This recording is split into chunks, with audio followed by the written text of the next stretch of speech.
Abby, she's a little bit, I think she has some trust issues because of her past. How do you think that Travis' qualities or attributes help her to kind of break down these walls that she has around her heart? I think Abby certainly needs someone that's persistent because she's so stubborn and keeps pushing everybody away. And I think if he wasn't as persistent as he is, Abby never would have let him in.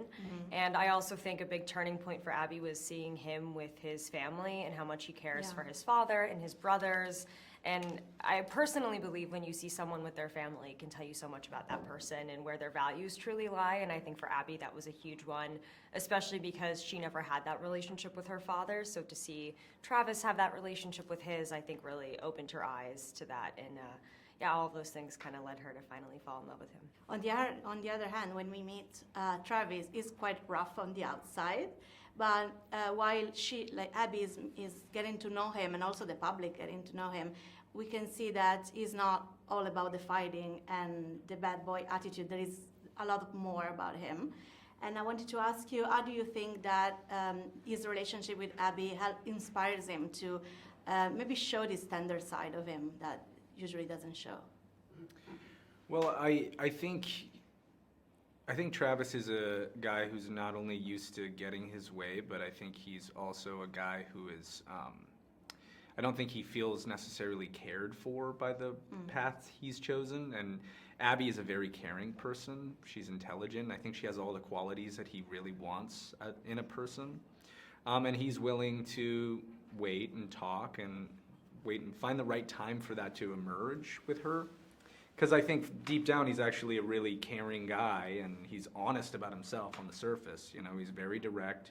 He's not hiding anything under the surface. So he sees similar qualities in Abby where he knows she's running from something, and maybe he wants to help. So there is maybe a person or a situation or a relationship in your life, or there was, that you will define as a beautiful disaster. I think that's like weirdly a philosophical question because I don't necessarily view any relationship I've been in as a disaster. If it wasn't what I wanted, then it was a learning experience, and I think I've grown a lot from the person I was and probably them too in that way. So I personally wouldn't say that I've been in a disaster, and I'm thankful for that.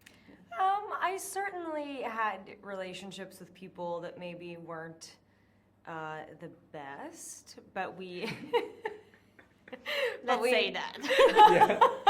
But we enjoyed each other's company enough to where there was something beautiful about it, despite him not being my person.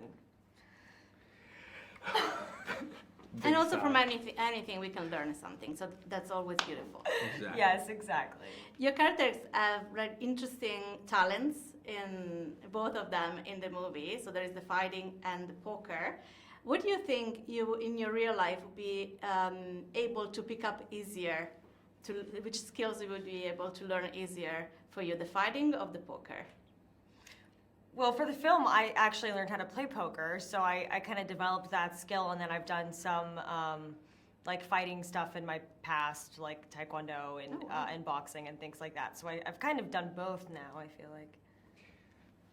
I feel like learning how to be really good at poker is harder than learning how to be good at fighting. Okay. But I think it's easier to pick up poker immediately than it is to pick up fighting, if that makes sense. That makes sense. Yeah, so I know that was like the most lengthy way to describe what I was trying to say, but yes. But now we need a sequel where you fight and he plays poker. Yeah, there we go. We'll see how it goes.